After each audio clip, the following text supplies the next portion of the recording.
যশোরের ঝিকরগাছায় বিএনপি নেতাকর্মীদের বিরুদ্ধে ১৫ টাকা কেজি দরের চালের ডিলার পয়েন্ট থেকে ৩০৫ বস্তা চালের লুটের অভিযোগ উঠেছে। এ বিষয়ে উপজেলার নাভারণ ইউনিয়ন বিএনপির আহ্বায়ক মিন্নু সহ ১২ জনের বিরুদ্ধে থানায় অভিযোগ করেছেন হারিয়া নিমতলা এলাকার ডিলার হাসান আলী।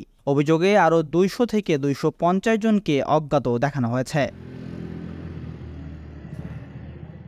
স্থানীয়রা জানান, গত সোমবার সকালে দুর্বৃত্তরা দেশীয় অস্ত্র নিয়ে ওই ডিলার পয়েন্টে হামলা চালায়। পরে তালা ভেঙে নসিমনো ভ্যান বোঝাই করে চাল লুট করে নিয়ে যায় দুর্বৃত্তরা। তালা ভেঙে ওরা নিয়ে যাচ্ছে, পিস্তল আছে, দা আছে, আবার চাইনিজ কুলগুলো আছে, এগুলো আমরা দেখলাম। ওরা এসে নিয়ে গেল, সব ভাঙচুটি সব নিয়ে গেল, উৎপাত করে নিয়ে গেল, চলে গেল। দরজা ভেঙে হাতুর দিয়ে নাকি ভাঙলে ভেঙে চালগুলো তুলে ইজি বাইক ভ্যানে মোটরসাইকেলে তুলে না হাঁটাবে।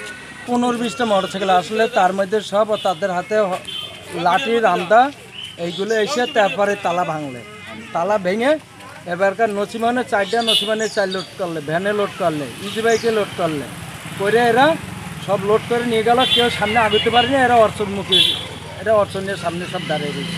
এখানে অস্ত্রের মাধ্যমে আমাদের গ্রামবাসীকে বন্দী করছে এবং চালির যে ডিলার হাসান তাকে অস্ত্র দিয়ে তাড়া করার পরে ও জীবন বাঁচানোর তাগিদে দূরে পালিয়ে চলে যায়। এরপরে ওরা অস্ত্রের মুখে গ্রামবাসীকে বন্দী করে এই গোডাউনের তালা ভেঙে এই খাদ্য গোদাম থেকে খাদ্য নিয়ে চলে যায়। তার ভিতরে প্রধান আপনার তরিকুল আছে 22, নাহিদ আছে 22, মিজান আছে চান্দেরকুল, জাহিদ আছে পানিসারা মোড়।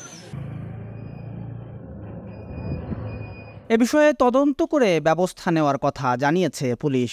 ডেস্ক রিপোর্ট, দৈনিক কল্যাণ।